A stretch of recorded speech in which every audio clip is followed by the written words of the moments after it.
حضرت ابو ہریرہ رضی اللہ عنہ فرماتے ہیں کہ ایک روز میں رسول اللہ صلی اللہ علیہ وسلم کے ساتھ باہر نکلا، اس طرح کہ میرا ہاتھ آپ صلی اللہ علیہ وسلم کے ہاتھ میں تھا۔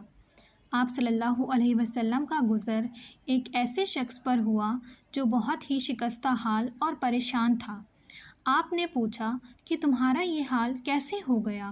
اس شخص نے عرض کیا کہ بیماری اور تنگ دستی نے میرا یہ حال کر دیا۔